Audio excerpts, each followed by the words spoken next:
नमस्कार मेरे प्यारे विद्यार्थी, मैं संदीप कुमार हिंदुस्तान इंग्लिश पॉइंट में आप सभी बच्चों का आज एक बार फिर से हार्दिक स्वागत करता हूं, हार्दिक अभिनंदन करता हूं। आज के इस वीडियो क्लास में हम लोग पढ़ने जा रहे हैं preposition part 16। Preposition part 16, preposition number 32, use of एमिड, amidst, एमिड, amidst, दोनों एक ही चीज है। एमिड, एमिडस्ट, ठीक है। अब आपको लग रहा होगा कि एक नया प्रीपोजिशन है, तो आप लोग सभी बच्चे सुन लीजिए। कभी पिछले क्लास में आप लोग पढ़े होंगे use of among, amongst, use of among, amongst, तो वही चीज है। एमंग, एमंगस्ट ही आपका, ये देखिए यहाँ पर लिखल होगा कि उपर्युक्त वाक्यों में एमिड, एमिडस्ट के स्थान पर एमंग, एमंगस्ट का भी प्रयोग हो सकता है। मतलब दोनों मिलता जुलता प्रीपोजिशन है, यही हम आपको बताना चाह रहे थे। तो चलिए अब हम लोग शुरू करते हैं। एमिड, एमिडस्ट का अर्थ होता है के बीच में। एमिड, एमिडस्ट का अर्थ होता है के बीच में। In the middle of, in the middle of, के बीच में। In the middle of, एमिड, amidst का प्रयोग एमंग, एमंगस्ट की तरह स्थान बताने के लिए होता है ना। मतलब जो यूज एमंग, एमंगस्ट का है वही यूज एमिड, एमिडस्ट का है, ठीक है। एमिड, एमिडस्ट का प्रयोग एमंग, एमंगस्ट की तरह स्थान बताने के लिए होता है। अब देखिए यहाँ पर 3 एग्जाम्पल है, तीनों एग्जाम्पल समझने का प्रयास कीजिएगा। A beautiful girl was sitting, a beautiful girl was sitting, एक सुंदर लड़की बैठी हुई थी। एमिड द यंग, या तो बोल सकते हैं एमिडस्ट द यंग, युवा लोगों के बीच में बैठी हुई थी। एक सुंदर लड़की युवा लोगों के बीच में बैठी हुई थी। द यंग, युवा लोग। द पुअर, गरीब लोग। द रिच, धनी लोग। तो इस प्रकार से ये प्लुरल को इंडिकेट करता है। The young, the plus adjective plural noun बन जाता है। द पुअर रहेगा तो वही गरीब लोग हो जाएगा, ठीक है। पढ़े भी होंगे कभी कि द पुअर के साथ इज लगता है कि द पुअर के साथ आर लगता है। तो आप पढ़े होंगे the poor are honest, the poor are honest. Hindi पढ़े होंगे गरीब लोग ईमानदार होते हैं। There was a small cottage, cottage का मतलब झोपड़ी होता है। There was a small cottage, एक छोटी झोपड़ी थी। Amid the buildings, amidst the buildings, है ना, मकानों के बीच में। तो हो गया। आपको कभी पहले भी हम बताए होंगे कि अगर देयर का प्रयोग सब्जेक्ट के रूप में होता है तो there is a meaningless word, there का अपना कोई अर्थ नहीं होता है। तो यहाँ पर हो गया मकानों, क्योंकि बिल्डिंग्स है बाबू, बिल्डिंग रहता तो मकान, बिल्डिंग्स है मकानों, तो मकानों के बीच में एक छोटी झोपड़ी थी, तो मकानों के बीच में एक छोटी झोपड़ी थी। तीसरा एग्जाम्पल समझिएगा, द फैक्ट्री स्टैंड्स, कारखाना स्थापित है। द फैक्ट्री स्टैंड्स, कारखाना स्थापित है। एमिड द ट्रीज या एमिडस्ट द ट्रीज, पेड़ों के बीच में, कारखाना पेड़ों के बीच में क्या है, स्थापित है। द फैक्ट्री स्टैंड्स, कारखाना स्थापित है। एमिड द ट्रीज, पेड़ों के बीच में। एमिडस्ट द ट्रीज, पेड़ों के बीच में। उपर्युक्त वाक्यों में तनी नोट देखिएगा बाबू, उपर्युक्त वाक्यों में एमिड, एमिडस्ट के स्थान पर एमंग, एमंगस्ट का भी प्रयोग हो सकता है। मतलब ये जो लिखे है ना, a beautiful girl was sitting एमिड, amidst the young, ये दोनों में से कोई एक को ना होगा। कोई भी आप लिख सकते हैं एमिड द यंग, या तो फिर आप लिख सकते हैं एमिडस्ट द यंग। तो यहाँ पर आप लिख सकते हैं एमंग द यंग, या लिख सकते हैं एमंगस्ट द यंग। मतलब जिस जगह पर एमिड, एमिडस्ट का प्रयोग हुआ है उस जगह पर एमंग, एमंगस्ट का भी प्रयोग हो सकता है। और जब आप लोग एमंग, एमंगस्ट, इस बात को तने ध्यान से सुनिएगा। और यहाँ देखिए लिख दिए, she is sitting amidst our friends, she is sitting amongst our friends. ठीक है। अब आप कहिएगा सर यहाँ पर एमिड, यहाँ पर आप लिखे हैं एमिडस्ट, ध्यान दीजिए समझिए। बोलिएगा सर आप यहाँ पर लिखे हैं एमिडस्ट, तो सर यहाँ पर एमिड नहीं होगा। सर यहाँ पर आप लिखे हैं एमंगस्ट, तो यहाँ पर एमंग नहीं होगा। तो मैं आपको बता दूं नहीं होगा, क्योंकि बाद वाला जो वर्ड है ना उसका अगर फर्स्ट लेटर कॉन्सोनेंट रहता है ना तो दोनों में से कोई चलता है। एमिड, एमिडस्ट दोनों में से कोई लिख दीजिए, एमंग, एमंगस्ट दोनों में से कोई लिख दीजिए। ये बात पढ़ाया हुआ है। जहाँ पर आपको प्रीपोजिशन ये वाला देना है ना उसके बाद वाला वर्ड का फर्स्ट लेटर आपको देखना है।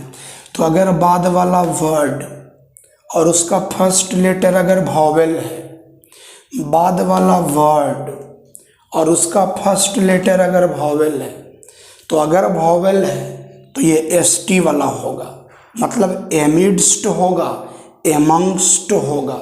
किसी भी कीमत पर एमिड नहीं होगा, एमंग नहीं होगा।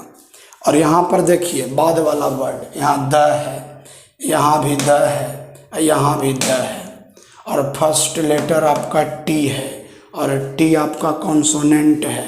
तो अगर कॉन्सोनेंट है तो एमिड भी सही है, एमिडस्ट भी सही है, एमंग भी सही है, एमंगस्ट भी सही है। उम्मीद करते हैं बच्चा कि आपको समझ में आ गया होगा। तो आप सभी बच्चे स्क्रीनशॉट ले लो।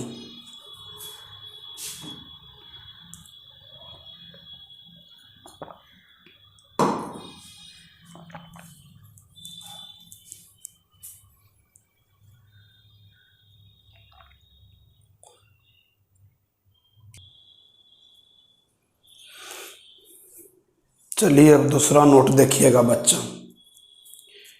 जब अनकाउंटेबल नाउन तो आप लोग समझते ही होंगे ना, जिस नाउन को हम लोग गिन नहीं सकते हैं। The noun which can not be counted is called uncountable noun. और अनकाउंटेबल नाउन में जो आते हैं ना, वो आपके ये मटेरियल नाउन हैं और अब्स्ट्रैक्ट नाउन है। ठीक है, मटेरियल नाउन द्रव्यवाचक संज्ञा और अब्स्ट्रैक्ट नाउन भाववाचक संज्ञा। तो ये दोनों के अंतर्गत जितने भी नाउन हैं वे सब आपके अनकाउंटेबल नाउन हैं। तो जब अनकाउंटेबल नाउन का प्रयोग हो तो उसके साथ एमिड्स्ट का प्रयोग होता है, एमंग एमंगस्ट का नहीं। मतलब जहां पर आप एमिड्स्ट का प्रयोग कर रहे हैं, एमंग एमंगस्ट का प्रयोग कर रहे हैं, तो उसके बाद आपको देखना होगा कि कहीं वो अनकाउंटेबल नाउन तो नहीं है। अगर आपको लगा कि नहीं भाई ये तो अनकाउंटेबल नाउन है, तब आप समझ जाना कि एमिड्स्ट का प्रयोग सही है। अगर वहाँ पर हम लोग एमंग एमंगस्ट का प्रयोग कर देते हैं तो गलत हो जाएगा। चूँकि कुछ देर पहले हम लोग पढ़े थे कि जहाँ एमिड्स्ट का प्रयोग किए हैं ना, वहाँ एमंग एमंगस्ट का भी प्रयोग कर सकते हैं। लेकिन अगर अनकाउंटेबल नाउन है तो इस बात पर ध्यान देना है कि अगर अनकाउंटेबल नाउन है तो एमिड या एमिड्स्ट का प्रयोग सही माना जाता है, एमंग एमंगस्ट का प्रयोग सही माना नहीं जाता है। तो ऑनेस्टी इज यूजलेस, ईमानदारी बेकार है। एमंग या एमंगस्ट डिसऑनेस्टी, बेईमानी के बीच। तो आपकी जानकारी के लिए मैं आपको बता दूं कि ऑनेस्टी का मतलब ईमानदारी होता है और डिसऑनेस्टी का मतलब बेईमानी होता है। तो बाबू ये डिसऑनेस्टी आपका अब्स्ट्रैक्ट नाउन है ना, और ये आपका अनकाउंटेबल नाउन है। तो जब आप देख रहे हैं कि अनकाउंटेबल नाउन है तो एमंग और एमंगस्ट का प्रयोग गलत है, मतलब ये सेंटेंस आपका गलत है। सही क्या है? तो honesty is useless amid amidst dishonesty, तो ये आपका सही है। मतलब बाद में आपको देखना है कि कौन नाउन है, काउंटेबल है कि अनकाउंटेबल है। तो अगर आपको मिला कि अनकाउंटेबल है तो खाली एमिड और एमिड्स्ट ही सही होगा, एमंग और एमंगस्ट आपका गलत हो जाएगा। चलिए ये वीडियो क्लास है बच्चा, इधर उधर ध्यान करते रहिएगा तो नहीं समझ में आवेगा। आप हमें देख रहे हो लेकिन हम आपको नहीं देख पा रहे हैं, इसलिए ध्यान इधर उधर भटकाओगे तो कैसे काम चलेगा। अब कुछ ही दिन की बात है, ठीक है ना, तो ध्यान इधर उधर भटकाइएगा, नहीं समझ में आवेगा। इसलिए जब बता रहे हैं तो ध्यान से बोर्ड पर आप देखते रहिए। और एक बात और इस वीडियो में हम आपको बता देना चाहते हैं कि अगर आप हमारे यहाँ पढ़ते हैं हिंदुस्तान इंग्लिश पॉइंट में, तो आपको बाजार से किसी प्रकार का क्वेश्चन बैंक, किसी प्रकार का मॉडल पेपर, किसी प्रकार का गेस पेपर, एग्ज़ाम की तैयारी करने के दृष्टिकोण से आपको कुछ नहीं खरीदना है। बाजार से आपको कुछ नहीं खरीदना है, ठीक है। आपको सब कुछ हम बना करके देंगे। मतलब बाजार वाला भोजन नहीं करना है, घर वाला भोजन करना है, ठीक है ना। एक एक चीज़ हम आपको बना करके देंगे, इसलिए बाजार से कुछ नहीं खरीदना है, एकदम बंद कर दीजिए। कोई मॉडल पेपर, कोई गेस पेपर, किसी प्रकार का क्वेश्चन बैंक या किसी प्रकार का कोई और अन्य किताब तैयारी के लिए, एग्जाम की तैयारी के लिए, तो आपको वो नहीं खरीदना है। ठीक है। अब आइए number 33, use of round around. Round पढ़ेंगे फिर हम अराउंड बता देंगे। तो राउंड का अर्थ होता है चारों ओर। राउंड का अर्थ होता है चारों ओर। राउंड का प्रयोग वृत्ताकार पथ या वक्राकार पथ बताने के लिए होता है। चारों ओर, या तो वो वृत्ताकार पथ बन जाए या वक्राकार। वृत्ताकार मतलब गोलाकार पथ और वक्राकार पथ मतलब टेढ़ा, है ना, सीधा नहीं बल्कि टेढ़ा, माने गोल नहीं। तो अगर गोल नहीं तो वो वक्राकार हो गया। तो राउंड का प्रयोग वृत्ताकार पथ या वक्राकार पथ बताने के लिए होता है। The earth moves round the sun. पृथ्वी सूर्य के चारों ओर घूमती है। कौन घूमती है? Earth. The earth moves round the sun. पृथ्वी सूर्य के चारों ओर घूमती है। The sun does not move. सूर्य नहीं घूमता है राउंड द अर्थ, पृथ्वी के चारों ओर। सूर्य पृथ्वी के चारों ओर नहीं घूमता है।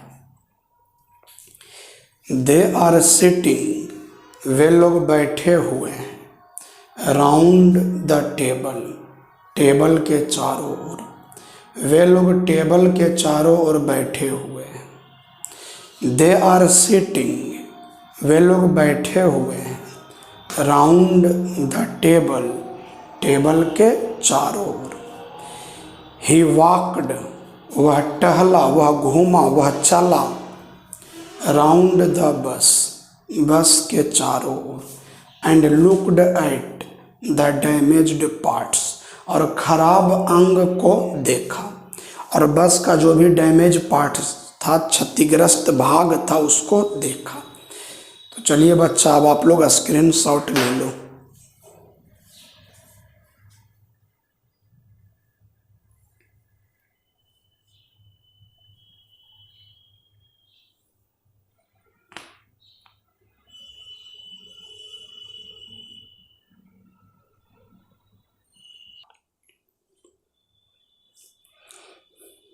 चलिए, राउंड पढ़ लिए बच्चा। अब हम लोग अराउंड पढ़ेंगे। ए राउंड, है ना। ए राउंड का अर्थ होता है यहाँ वहाँ, बाहर से चारों ओर, या तो फिर बहुत स्थानों के विभिन्न भागों में। अब एग्जाम्पल देखिएगा। They were sitting, they were sitting around the garden. They were sitting around the garden.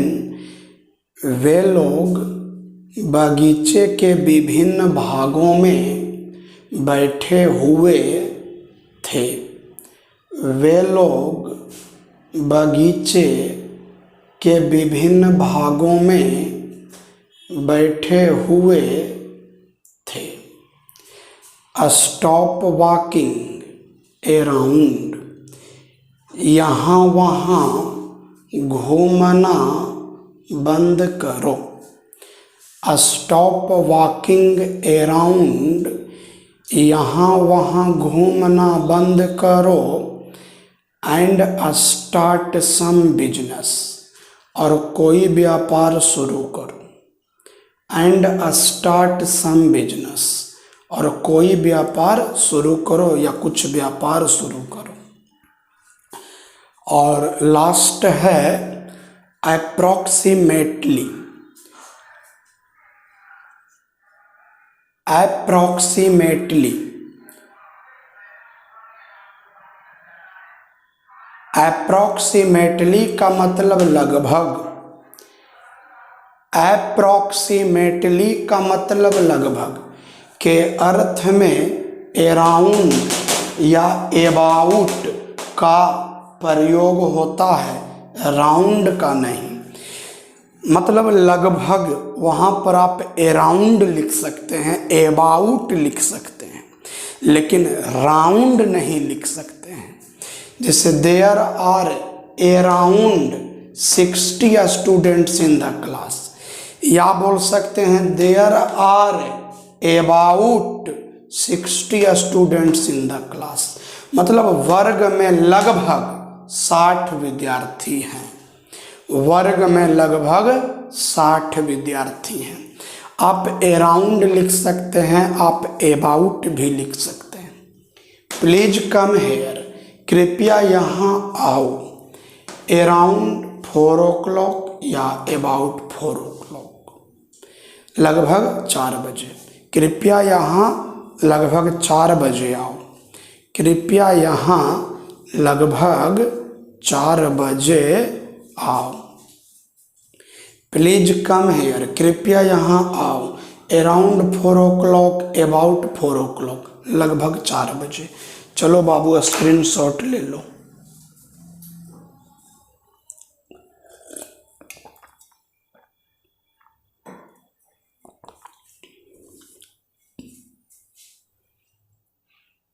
Screenshot ले लो।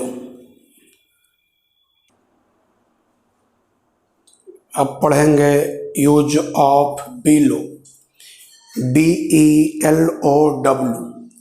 बीलो, उम्र बताने के लिए।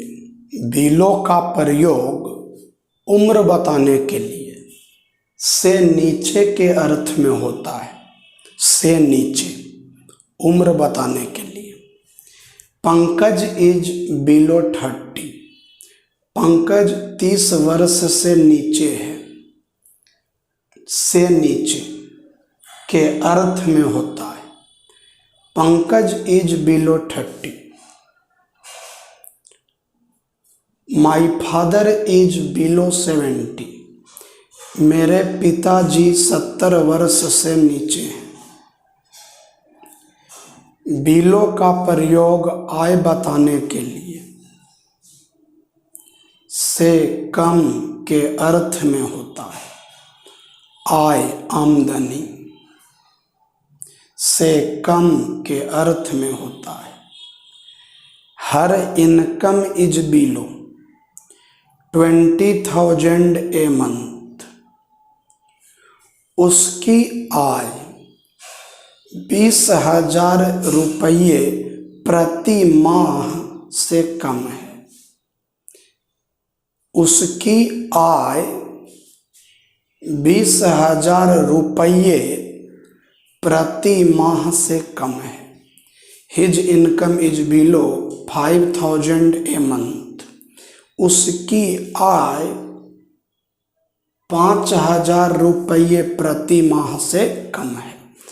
और एक और है, बिलो का प्रयोग से निम्न या के नीचे के अर्थ में होता है। This work is below my dignity. सभी बच्चे अपने कॉपी में ऊपर में मीनिंग लिख दो। डिग्निटी, गौरव, प्रतिष्ठा। डिग्निटी मतलब गौरव या प्रतिष्ठा।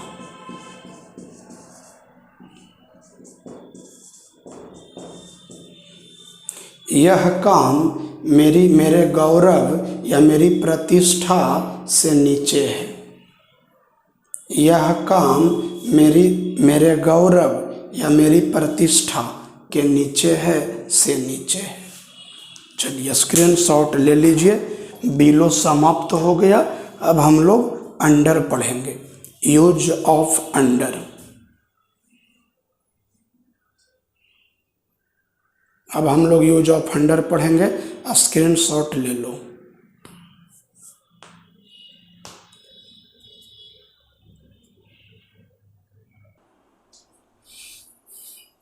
Number 35, use of under. अब ध्यान से देखते रहिएगा। अंडर का प्रयोग सामान्यतः नीचे के अर्थ में होता है। यहाँ पर केवल इतना ही जानो बच्चा, अंडर मतलब नीचे। A dog is sitting under the table. एक कुत्ता टेबल के नीचे बैठा हुआ है। A dog is sitting under the table. एक कुत्ता टेबल के नीचे बैठा हुआ है। He was sitting under the tree. वह पेड़ के नीचे बैठा हुआ था। वह पेड़ के नीचे बैठा हुआ था। अंडर का प्रयोग के अधीन, अंग्रेजी में इसको कस्टडी बोलते हैं। के अधीन, कस्टडी के अर्थ में होता है। They are working under mister Mehta. They are working, वे लोग काम कर रहे हैं। Under mister Mehta, mister Mehta के अधीन।